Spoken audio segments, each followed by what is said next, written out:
हुक्मरान इत्तेहाद कह रहा है कि दो सूबों का इलेक्शन अलहदा बिल्कुल नहीं हो सकता। इलेक्शन कमीशन साहब बहादुर कह रहा है कि मुझे तो ना पैसे मिले हैं ना सिक्योरिटी मिली है।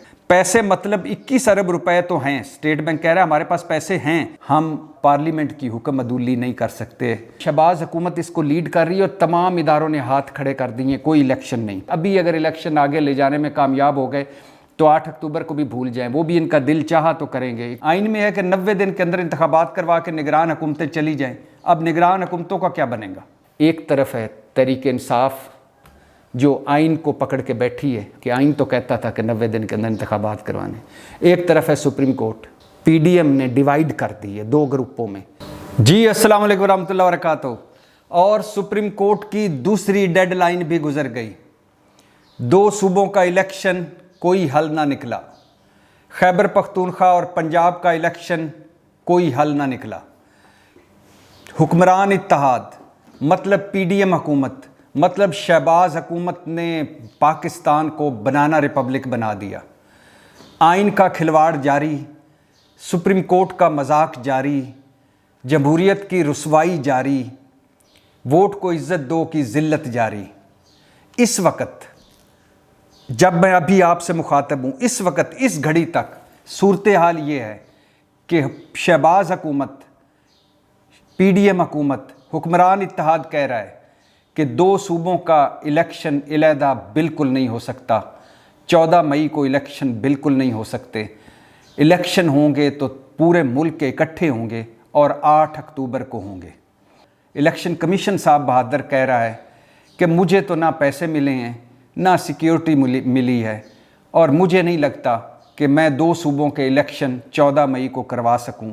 लिहाजा अच्छा तो यही है कि इलेक्शन 8 अक्टूबर को हों। इसके बाद आती है वजारत दिफा और वजारत दाखिला।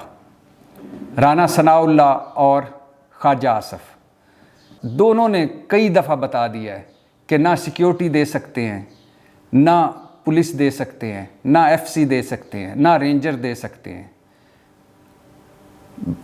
14 मई को इंतखाबात नहीं हो सकते। इंतखाबात कराने हैं तो 8 अक्टूबर को। आगे आ जाइए। आगे आ गई वजारत ख़जाना। वजारत ख़जाना का कहना है कि पैसे तो हैं मगर पार्लियामेंट ने मना कर दिया है 21 अरब देने के लिए 2 सूबों के इलेक्शन के लिए। लिहाजा पार्लियामेंट की हुक्म अदूली नहीं कर सकते। अब पैसे नहीं हैं। तमाम इदारों ने मतलब हुक्मरान इत्तेहाद समेत शहबाज हुकूमत इसको लीड कर रही है इस सारी मुहिम को कि 14 मई को इलेक्शन ना हो सकें, 2 सूबों के पहले इलेक्शन ना हो सकें, सारे इलेक्शन 8 अक्टूबर को हों। और पता नहीं 8 अक्टूबर को होते भी हैं कि नहीं होते। मुझे तो नहीं लग रहा कि ये अगर अभी मैनेज कर गए, अभी अगर इलेक्शन आगे ले जाने में कामयाब हो गए तो 8 अक्टूबर को भी भूल जाएँ, वो भी इनका दिल चाहा तो करेंगे। इक़्तिदार ये सारे बड़ी मुश्किल से इकट्ठे हुए हैं। ये जब तक इमरान खान को नाहल करके जेल नहीं भिजवा देते, नवाज शरीफ साहब को वापस नहीं ले आते, तब तक इलेक्शन में नहीं जाएंगे, जब तक इनकी मकबूलियत दोबारा नहीं होती। लंबा प्लान है। लेकिन तमाम इदारों ने, शहबाज हुकूमत इसको लीड कर रही है और तमाम इदारों ने हाथ खड़े कर दिए, कोई इलेक्शन नहीं। सब ने कोरा जवाब दे दिया, चिट्टा जवाब दे दिया, साफ जवाब दे दिया। अब क्या बनेगा? इसके बाद क्या बनेगा? कुछ इल्म नहीं। ये बुहरान ख़त्म हो जाएगा या इस बुहरान में से कोई एक नया बुहरान निकलेगा? कुछ इल्म नहीं। 90 दिन गुजरने के बाद आइन तो ये कहता है कि जब असम्बलियाँ टूटे तो 90 दिन के अंदर इंतखाबात करवाएं। 90 दिन गुजर जाएंगे, जब एक आध दिन रह गया है, 90 दिन जब गुजर जाएंगे तो उसके बाद क्या बनेगा? आइन का क्या करेंगे जिसका ये खिलवाड़ पीडीएम हुकूमत, शहबाज हुकूमत ने किया है। इलेक्शन कमीशन ने और गवर्नर्स ने मिलकर जो पहले सियासी बुहरान बनाया, फिर आइनी, फिर अदालती, तो उसका क्या करेंगे? 90 दिन के जो आइन का हुक्म था, जब ये हुक्म अदूली हो जाएगी तो फिर क्या बनेगा? 90 दिन गुजरने के बाद दोनों निगरान हुकूमतें जो हैं, पंजाब की और खैबर पख्तूनख्वा की, वो तो 90 दिन के लिए आई थी। आइन में है कि 90 दिन के अंदर इंतखाबात करवा के निगरान हुकूमतें चली जाएं। अब निगरान हुकूमतों का क्या बनेगा? ये भी एक बहुत बड़ा सवाल है। अच्छा, और फिर इसके बाद है सुप्रीम कोर्ट का अगला कदम क्या होगा? सुप्रीम कोर्ट क्या कहेगी? हाथ खड़े कर देगी या तौहीन अदालत की तरफ जाएगी या 14 मई कहेगी कि 14 मई को हर सूरत में इंतखाबात होने चाहिए, या जो सुप्रीम कोर्ट के अंदर तकसीम है, उस तकसीम की वजह से और जो सारी हुकूमत पार्लियामेंट के पीछे छुपी हुई है उसकी वजह से सुप्रीम कोर्ट रुक जाएगी और कहेगी कि चलो ठीक है 8 अक्टूबर को इंतखाबात करवा लें, या तौहीन अदालत की तरफ जाएगी, कहेगी कि ये मेरे हुक्म की तौहीन हुई है। जब हम 2 बेंचों ने फैसला दिया है कि 14 मई को इंतखाबात करवाएं, 90 दिन के अंदर इंतखाबात करवाएं, तो क्यों नहीं करवाते? क्या वज़ीर ख़जाना, वज़ीर दिफा, वज़ीर दाखिला और वज़ीर आज़म तौहीन अदालत में सुप्रीम कोर्ट इनको बुलाएगी? अच्छा, फिर या कोई और रास्ता निकलेगा, कोई दरमियानी रास्ता निकल आए। सियासी जमातों का लाएअमल क्या होगा? क्या सियासी जमातें आपस में बैठेंगी या ऐसी ही लड़ती रहेंगी? कोई पता नहीं अभी तक। तहरीक इंसाफ का रद्द-ए-अमल क्या होगा? तहरीक इंसाफ ने कहा है कि अगर 90 दिन में इंतखाबात ना हुए तो सदर आरफ अलवी को उन्होंने ख़त लिखा है कि वो रेफरेंस भेजें तौहीन अदालत का इस हुकूमत के ख़िलाफ़ सुप्रीम कोर्ट में। तो रेफरेंस चला गया तो फिर क्या होगा? रेफरेंस जाने के बाद क्या सड़कों पर होगी तहरीक इंसाफ, या तहरीक इंसाफ की हुकूमत जो है उसकी कुव्वत को ख़त्म करने में कामयाब हो जाएगी, या क्रैकडाउन करके उनको घरों तक रखने में कामयाब हो जाएगी?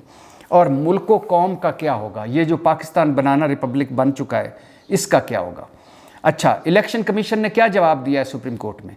इलेक्शन कमीशन ने कहा, ये सुनते जाइए, कि इलेक्शन कमीशन ने कहा कि सिर्फ पंजाब में सिक्योरिटी के लिए 4,66,000 एहलकार दरकार हैं।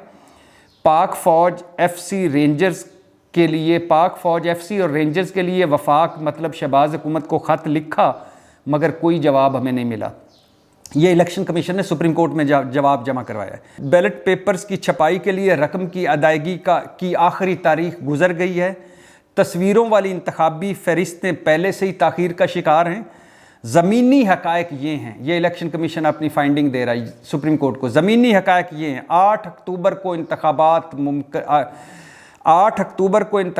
मुमकिन हैं, और अगर 8 अक्टूबर की तारीख़ पर अमल ना किया तो मुल्क में अनारकी का खदशा है। यानी इलेक्शन कमीशन कह रहा है कि ज़मीनी हक़ाइक़ ये हैं कि 14 मई के इंतखाबात नामुमकिन हैं, और अगर 8 अक्टूबर को इंतखाबात ना करवाए गए, उससे पहले करवाए गए, तो अनारकी फैलेगी। लिहाजा मुनासिब यही है कि 8 अक्टूबर को इंतखाबात करवाए जाएं, और मुझे ना पैसे मिले हैं ना सिक्योरिटी मिली है। ये सुप्रीम कोर्ट में जमा करवाया है। स्टेट बैंक ने सुप्रीम कोर्ट में क्या जवाब जमा करवाया? पैसे मतलब 21 अरब रुपए तो हैं। स्टेट बैंक कह रहा है हमारे पास पैसे हैं, मगर मामला भेजा हमने वजारत ख़जाना को कि हम ये पैसे दे दें इलेक्शन कमीशन को। वजारत ख़जाना ने हमारा मामला भेज दिया वफाकी काबीना को। वफाकी काबीना ने मामला हमारा वो भेज दिया कौमी असम्बली की फ़ाइनेंस कमेटी को। कौमी असम्बली की कायमा कमेटी बराए फ़ाइनेंस ने सिफारशात तैयार की और मामला भेज दिया पार्लियामेंट में, और पार्लियामेंट ने मुस्तरद कर दिया कि कोई पैसा नहीं देना इलेक्शन के लिए, तो लिहाजा हम अब पार्लियामेंट की हुक्म अदूली नहीं कर सकते, हम पैसे नहीं दे सकते। ये स्टेट बैंक ने जवाब जमा करवाया सुप्रीम कोर्ट में। वजारत दाखिला, चीफ सेक्रेटरी पंजाब कह चुके हैं कि हम सिक्योरिटी नहीं दे सकते। IG पंजाब इनकार कर चुके हैं कि मैं पुलिस नहीं दे सकता। वजारत दाखिला ने माजरत कर ली है सुप्रीम कोर्ट से कि वो सिक्योरिटी नहीं दे सकते। इसके अलावा वजारत दिफा गुज़श्ता रोज़ chief justice Umar Ata Bandial, justice Ejazul Ehsan और जस्टिस मुनीब अख्तर से चैम्बर में DG ISI और DG मिलिट्री ऑपरेशन फ़ौज के आला हुकाम और अटारनी जनरल मंसूर अवान, इन लोगों ने मुलाकात की चीफ जस्टिस और 3 रुकनी उस बेंच से जो इलेक्शन पर समाअत कर रहा था, जिसने इलेक्शन पर फैसला दिया है, justice Umar Ata Bandial, justice Ejazul Ehsan, justice Munib Akhtar. तो DG ISI, DG MO और अटारनी जनरल उनसे मिले चैम्बर में, और 3 घंटे से ज़्यादा ये मुलाकात जारी रही। और जो इंटेलिजेंस चीफ ने मुल्क को दरपेश सिक्योरिटी मसाइल पर 3 रुकनी बेंच को ब्रीफिंग दी। वज़ीर दिफा ख्वाजा आसफ़ ने बाद में ये कंफर्म किया कि वजारत दिफा ने यानी सिक्योरिटी हेड्स ने या गुज़श्ता रोज़ जो मीटिंग हुई सिक्योरिटी चीफ़ की, चीफ जस्टिस और 2-3 रुकनी बेंच से, तो उन्होंने 14 मई को 2 सूबों के इलेक्शन करवाने से माजरत कर ली है। वजह सिक्योरिटी हेड्स यानी इंटेलिजेंस चीफ और उनकी टीम ने अटारनी जनरल की मौजूदगी में chief justice Umar Ata Bandial, justice Ijazul Ehsan, justice Munib Akhtar को बताया कि हमसे 2.5 लाख से ज़ायद सिक्योरिटी एहलकार मांगे गए हैं। इतनी बड़ी तादाद में एहलकारों को मोबिलाइज़ करने के लिए हमें 15 दिन चाहिए, फिर इन्हें ट्रेनिंग देनी है, फिर इंतखाबात करवाने हैं और फिर डीमोबिलाइज़ करके वापस अपनी अपनी जगहों पे उनको भिजवाना है। और फिर अगस्त के आखिर में दोबारा इंतखाबात आ जाएंगे। अगर 2 सूबों के अलहदा होते हैं तो 2 सूबों के लिए अब 2.5 लाख पहले मोबिलाइज़ करेंगे, फिर उनको ट्रेनिंग देंगे, फिर इंतखाबात के लिए कराएंगे और फिर डीमोबिलाइज़, और फिर अगस्त में जो बाकी पाकिस्तान के इंतखाबात उसके लिए। तो ये सब कुछ करना नामुमकिन है। इसलिए दरख्वास्त यही है कि इलेक्शन एक ही वक्त में कराए जाएँ। इलेक्शन हुक्मरान इत्तेहाद 8 करारदादें पास करवा चुका है और तहरीकें कौमी असम्बली से, और वो इसमें यही कह चुका है कि 2 सूबों के इंतखाबात पहले नामुमकिन, तमाम इंतखाबात एक ही वक्त में कराए जाएं।